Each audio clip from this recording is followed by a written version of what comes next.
নমস্কার, আশা করি সবাই ভালো আছেন। আপনারা দেখছেন আহার। আমি আপনাদের সঙ্গে মধুমিতা।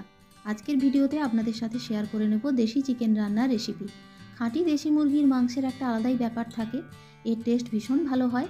তবে এর আসল স্বাদ পেতে হলে রান্নাটা করতে হবে একেবারে কম তেল আর মশলা দিয়ে এবং সঠিক পদ্ধতিতে। রান্নার পদ্ধতি ঠিক না হলে কিন্তু টেস্ট ঠিকমতো আসে না। চলুন এবার রান্নাটা শুরু করা যাক। চিকেনটা 1 কেজি মতো আছে। এটাকে 2 চামচ নুন, 2 চামচ হলুদ আর 3 চামচ তেল দিয়ে ম্যারিনেট করে রেখে দেবো। ম্যারিনেট করে ঘন্টা 2 মতো রাখলেই হবে। তবে এখন দুপুর 1টা বাজে, আমি রান্নাটা করব রাতে, তাই এটা 6 ঘন্টা মতো ফ্রিজে রেখে দেবো। চিকেনটা রান্নার জন্য নিয়েছি 4টি পেঁয়াজ কুচিয়ে নিয়েছি, 4টে কাঁচা লঙ্কা, 2 চামচ রসুন বাটা, 2 চামচ আদা বাটা আর একটু ধনেপাতা কুচিয়ে নিয়েছি। আর এদিকে ফোড়নের জন্য নিয়েছি 2টো তেজপাতা, 1 চামচ গোটা গোলমরিচ, 2টো শুকনো লঙ্কা, 8-10টা মতো লবঙ্গ, 8-9টা মতো এলাচ আর 2 ইঞ্চি দারচিনি ছোটো কুচি করে নিয়েছি। আমি আরও কিছু মশলা রান্না করার সময় দেব, তাই ভিডিওটা স্কিপ না করেই দেখতে থাকুন। আর এদিকে নিয়েছি 2টো টমেটো কুচিয়ে নিয়েছি আর 4 পিস আলু। সর্ষের তেলেই রান্নাটা করব। কড়াইতে তেল গরম হলে সমস্ত ফোড়নের মশলাগুলো একে একে দিয়ে দিলাম। অল্প ভাজা হলে পেঁয়াজটা দিয়ে দেব।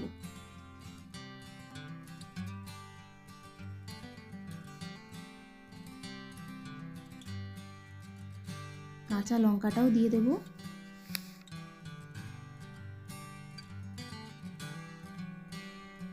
এবার পেঁয়াজটা ভালো করে নাড়াচাড়া করে ভেজে নিতে হবে। অল্প নরম হয়ে এলে একটু লবণ দিয়ে দেব।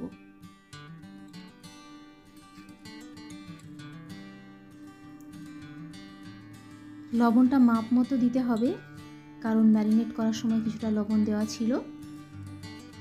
এবার পেঁয়াজটা ভালো মতো নাড়াচাড়া করে ভেজে নিতে হবে। পেঁয়াজটা লাল হয়ে এলে রসুন বাটা দিয়ে দেব।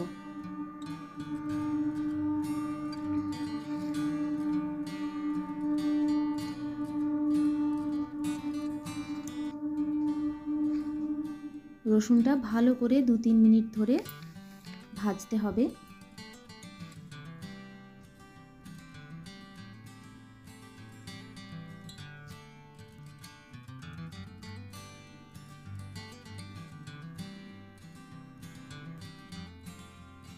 এরপর দিয়ে দেবো আদা বাটা।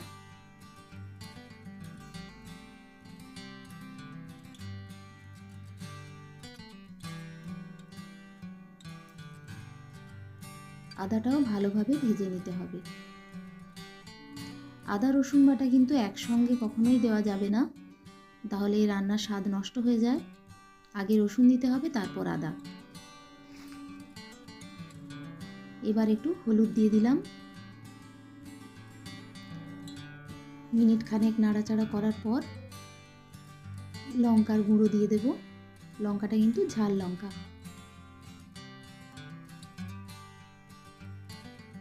একটু নেড়ে নিয়ে দিয়ে দেবো কাশ্মীরি লঙ্কা গুঁড়ো। এবার মশলাটা ভালো মতো তেল ছেড়ে আসা পর্যন্ত নাড়তে হবে। আর তেলটা আমি যেহেতু একটু কমই দিয়েছি, তাই মশলাটা কষার জন্য অল্প একটু জল দিলাম।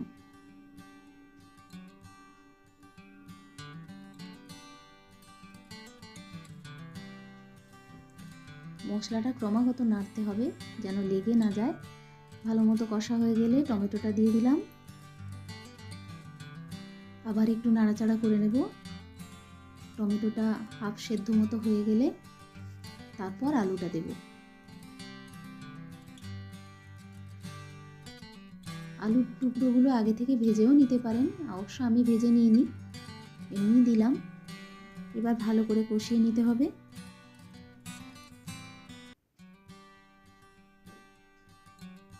মশলাটা এই পর্যায়ে এলে এবার চিকেনটা দিয়ে দেব। এবার ভালো করে নাড়াচাড়া করে নিতে হবে। প্রায় 10 মিনিট ধরেই নাড়তে হবে, যাতে মশলাটা ভালোভাবে মিশে যায় চিকেনের মধ্যে।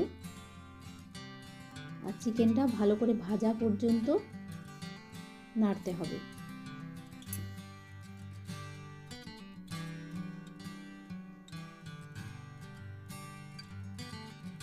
এই সময় গ্যাসটা মিডিয়াম ফ্লেমেই রাখতে হবে।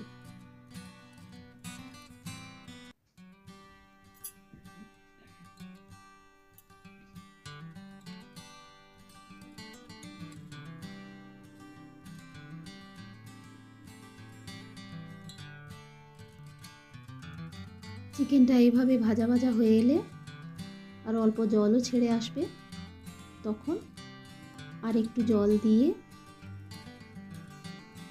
ঢাকা দিয়ে রাখতে হবে।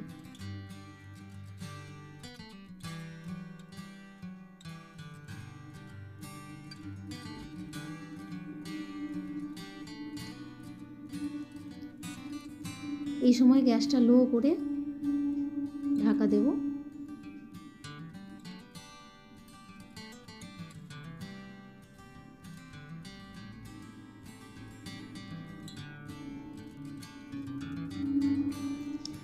এভাবে 15 থেকে 20 মিনিট ঢাকিয়ে রাখতে হবে। 15-20 মিনিট পর ঢাকা খুলে দেখে নিতে হবে মাংসটা কী পর্যায়ে আছে। অনেকটাই সেদ্ধ হয়ে এসেছে, প্রয়োজন হলে আরও মিনিট 10 ঢাকিয়ে রাখতে হবে। আমি আর একটু ঢাকিয়ে রাখবো।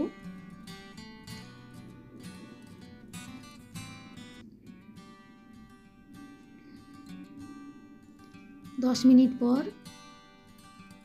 জলটা অনেকটাই শুকিয়ে এসেছে।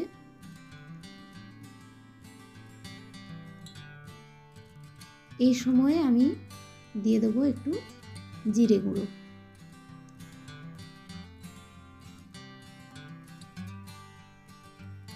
জিরেটা 2 চামচ দিলেই ভালো হয়, তবে আমার কাছে বেশি স্টোর করা ছিল না, তাই আমি 1 চামচ দিলাম। এবার আর ঢাকা দেব না, এভাবে নাড়তে থাকবো জলটা শুকনো হয়ে আসা পর্যন্ত। এই রকম হয়ে গেলে এবার জল দিয়ে ঢাকিয়ে দেব। আমি 4 বাটি জল দিলাম। যেহেতু ঝোলটা একটু পাতলা হবে আর দেশি মুরগি সেদ্ধ হতে একটু বেশি সময় লাগবে, তাই জলটা বেশি করেই দিতে হবে। এবার গ্যাসটা হাই ফ্লেমে করে এটা ফুটতে দেব।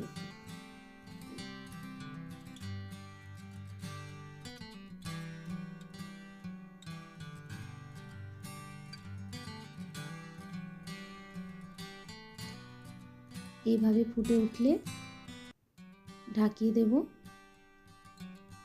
তবে ঢাকাটা পুরোপুরি দেব না, সাইডগুলো একটু যাতে ফাঁকা থাকে সেজন্য এইভাবে ঢাকাটা দিয়ে দেব। এইভাবে 25 থেকে 30 মিনিট রাখতে হবে।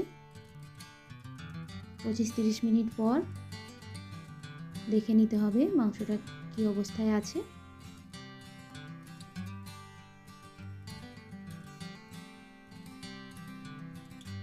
ভালোভাবে সেদ্ধ হয়ে গেছে।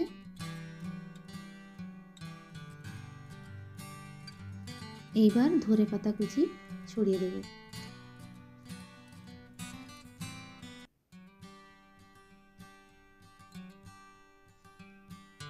রান্নাটা হয়ে গেছে, পুরোপুরি রেডি।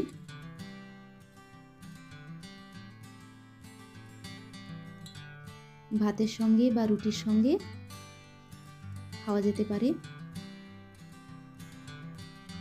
আজকের রেসিপিটা কেমন লাগলো অবশ্যই কমেন্ট করে জানাবেন। যদি ভালো লাগে একটা লাইক করবেন, শেয়ার করবেন, চ্যানেলটিকে সাবস্ক্রাইব করার অনুরোধ রইল। আজকের ভিডিও এখানেই শেষ করছি। সবাই খুব ভালো থাকবেন।